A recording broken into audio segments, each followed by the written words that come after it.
লক্ষ্মীপুরে পানিবন্দী পরিবারের মাঝে খাদ্য সামগ্রী বিতরণ করেছে বাংলাদেশ জামায়াতে ইসলামীর কেন্দ্রীয় নেতা ডক্টর রেজাউল করিম।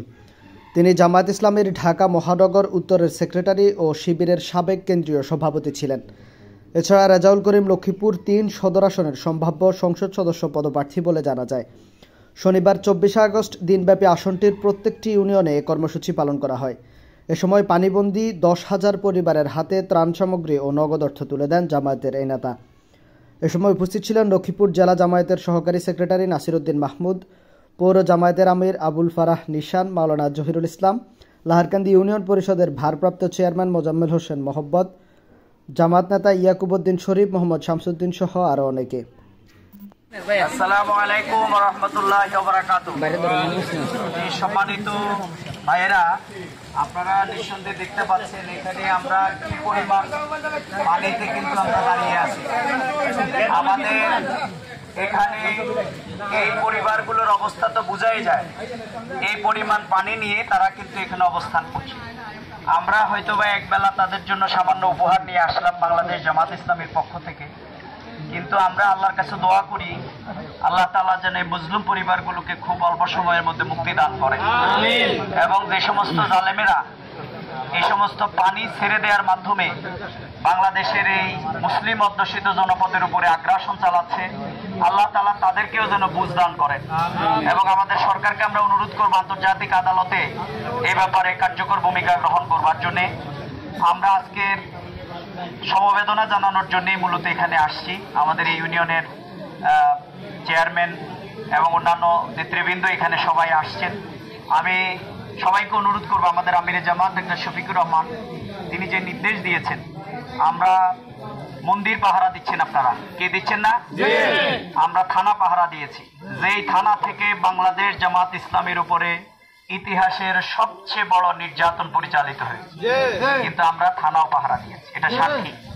আর যাদের উপরে নির্যাতন নিষ্পেষণ চালানো হয়েছে আমাদের ছাত্র সমাজ, তাদের পাশেও বাংলাদেশ জামাত ইসলামী আছে, এবং তারা যে কর্মসূচি নিয়ে বাংলাদেশ গড়বার জন্য এগিয়ে যাচ্ছে, সেই কর্মসূচিতে আমরা তাদের সাথে কাঁধ মিলিয়ে থাকবো ইনশাআল্লাহ।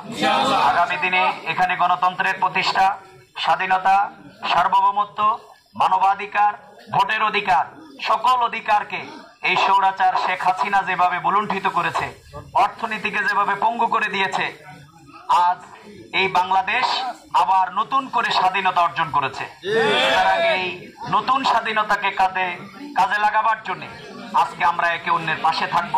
এখানে কোনো ধর্ম থাকবে না, বর্ণ, গোত্র, রাজনৈতিক ভেদাভেদ কিছুই আমরা রাখতে চাই না। আমরা শুধু দেখতে চাই মানুষকে, এই মানবিক মন নিয়ে আমরা মানুষের পাশে থাকবো ইনশাআল্লাহ।